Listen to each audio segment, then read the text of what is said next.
एक पागल भिखारी। जीवन के प्रति एक नया दृष्टिकोण आपको प्राप्त होगा। समय निकालकर अवश्य देखना।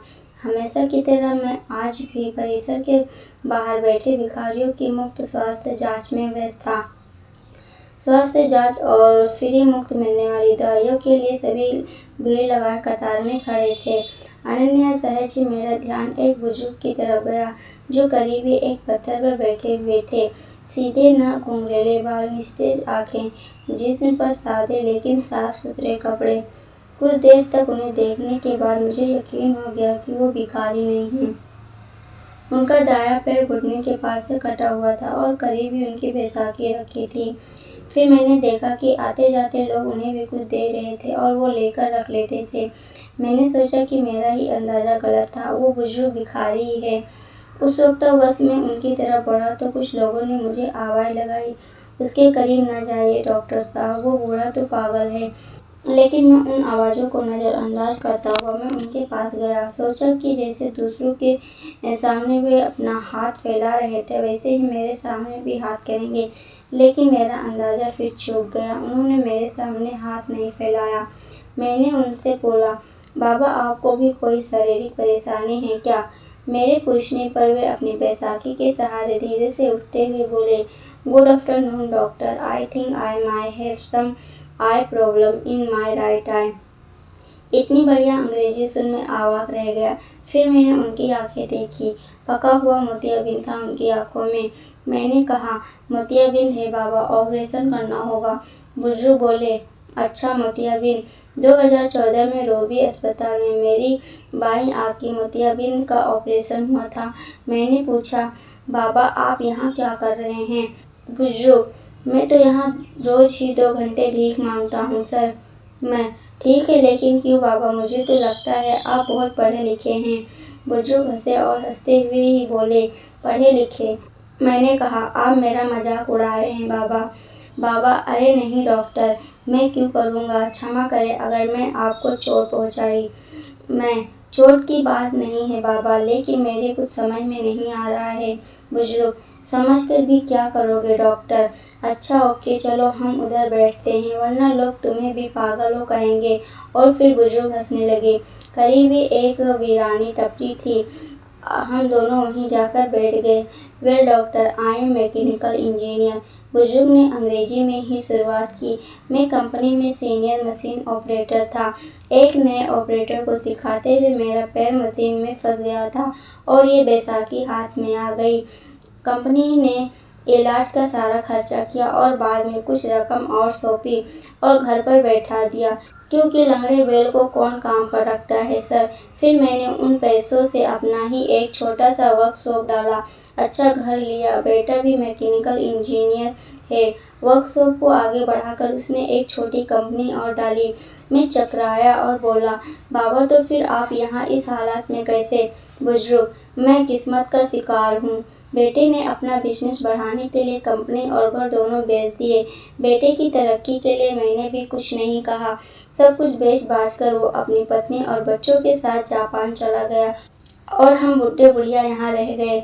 ऐसा कहकर बाबा हंसने लगे। हंसना भी इतना करुण हो सकता है, ये मैंने पहली बार अनुभव किया। मैं, लेकिन बाबा आपके पास तो इतना हुनर है कि जहाँ लात मारे वहाँ पानी निकाल दे। अपने कटे हुए पैर की ओर देखते हुए बुजुर्ग बोले, लात कहाँ और कैसे मारूं, तुम ही बताओ मुझे। बाबा की बात सुन मैं खुद ही शर्मिंदा हो गया। मुझे खुद पर बहुत बुरा लगा। प्रत्यक्ष में बोला, आई मीन बाबा, आज भी आपको कोई भी नौकरी दे देगा, क्योंकि अपने क्षेत्र में आपको इतने सालों का अनुभव जो है। बुजुर्ग, यस डॉक्टर, और इसी वजह से मैं एक वर्कशॉप पे काम करता हूँ। 8,000 रुपये तनख्वाह मिलती है मुझे। मेरे तो कुछ समझ में ही नहीं आ रहा था। मैं बोला, तो फिर आप यहाँ कैसे? बुजुर्ग, डॉक्टर, बेटे के जाने के बाद मैंने एक चौल में एक टीन के छत वाला घर किराए पर लिया। वहाँ मैं और मेरी पत्नी रहते हैं। वे पैरालाइज्ड है, उठ बैठ भी नहीं सकती। मैं 10 से 5 नौकरी करता हूँ, शाम 5 से 7 इधर भीख मांगता हूँ और फिर घर जाकर तीनों के लिए खाना बनाता हूँ।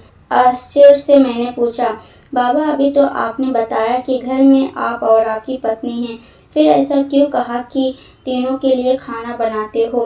बुजुर्ग डॉक्टर, मेरे बचपन में ही मेरे माँ का स्वर्गवास हो गया था।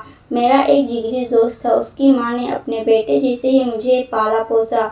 2 साल पहले मेरे उस जिगरी दोस्त का निधन हार्ट अटैक से हो गया, तो उसकी 92 साल की माँ को मैं अपने साथ अपने घर ले आया। तब से वो भी हमारे साथ ही रहती हैं। मैं अवाक रह गया। इन बाबा का तो खुद का भी हाल बुरा इतना है। पत्नी अपंग है, खुद का एक पैर नहीं, घर बार भी नहीं। जो था वो बेटा बेचकर चला गया और ये आज भी अपने मित्र की माँ की देखभाल करते हैं। कैसे जीवित इंसान हैं ये। कुछ देर बाद मैंने सामान्य स्वर में पूछा, बाबा बेटा आपको रास्ते पर ले आया, ठोकरें खाने को छोड़ गया, आपको गुस्सा नहीं आता उस पर? बुजुर्ग, नो नो डॉक्टर, अरे वो सब तो उसी के लिए कमाया था जो उसी का था, उसने ले लिया, इसमें उसकी गलती कहाँ से? लेकिन बाबा, मैं बोला, लेने का ये कौन सा तरीका हुआ भला? सब कुछ ले लिया, ये तो लूट हुई। अब आपके यहाँ भीख मांगने का कारण भी मेरी समझ में आ गया है बाबा। आपकी तनख्वाह के 8,000 रुपये में आप तीनों का गुजारा नहीं हो पाता, तो इसीलिए आप यहाँ आते हो। बुजुर्ग, no you are wrong doctor. 8,000 रुपये में मैं सब कुछ मैनेज कर लेता हूँ, लेकिन मेरे मित्र की जो माँ है उन्हें डायबिटीज़ और ब्लड प्रेशर दोनों हैं। दोनों बीमारियों की दवाइयाँ चल रही है। बस 8,000 रुपये में उनकी दवाइयाँ मैनेज नहीं हो पाती। मैं तो घंटे यहाँ बैठता हूँ, लेकिन भीख में पैसों के अलावा कुछ भी स्वीकार नहीं करता। मेडिकल स्टोर वाला उनकी महीने भर की दवाइयाँ मुझे उधार दे देता है और यहाँ 2 घंटों में जो भी पैसा मुझे मिलते हैं वो मैं रोज़ मेडिकल स्टोर वाले को दे देता हूँ। मैंने आश्चर्य से उन्हें देखा और सोचा, इन बाबा का खुद का बेटा इन्हें छोड़कर चला गया है और ये खुद किसी और की माँ की देखभाल कर रहे हैं। मैंने बहुत कोशिश की, लेकिन खुद की आंखें भर आने से नहीं रोक पाया। भरे गले से मैंने फिर कहा, बाबा किसी दूसरे की माँ के लिए आप यहाँ रोज़ भीख मांगने आते हो? बुजुर्ग, दूसरे की? अरे मेरे बचपन में उन्होंने बहुत कुछ मेरे लिए किया, अब मेरी बारी है। मैंने उन दोनों से कह रखा है कि 5 से साल मुझे एक काम और मिला है। मैं मुस्कुराया और बोला, और अगर उन्हें पता लग गया कि 5 से 7 आप यहाँ भीख मांगते हो तो? बुजुर्ग, अरे कैसे पता लगेगा, दोनों तो बिस्तर पर हैं। मेरे मदद के बिना वे करवट तक नहीं बदल पाती, यहाँ कहाँ पता करने आएंगी। और हंसने लगे। बाबा की बात पर मुझे भी हंसी आई, लेकिन मैं उसे छिपा रखा और बोला, बाबा अगर मैं आपकी माँ जी को अपनी तरफ से नियमित दवाइयाँ दूँ तो ठीक रहेगा ना? फिर आपको भीख भी नहीं मांगनी पड़ेगी। बुजुर्ग, नो डॉक्टर, आप भिखारियों के लिए काम करते हैं, माँ जी के लिए आप दवाइयाँ देंगे तो माँ जी भी तो भिखारी कहलाएंगी। मैं अभी असमर्थ हूँ डॉक्टर, उनका बेटा हूँ मैं। मुझे कोई भिखारी कहेगा तो चलेगा, लेकिन उन्हें भिखारी कहलवाना मुझे मंजूर नहीं।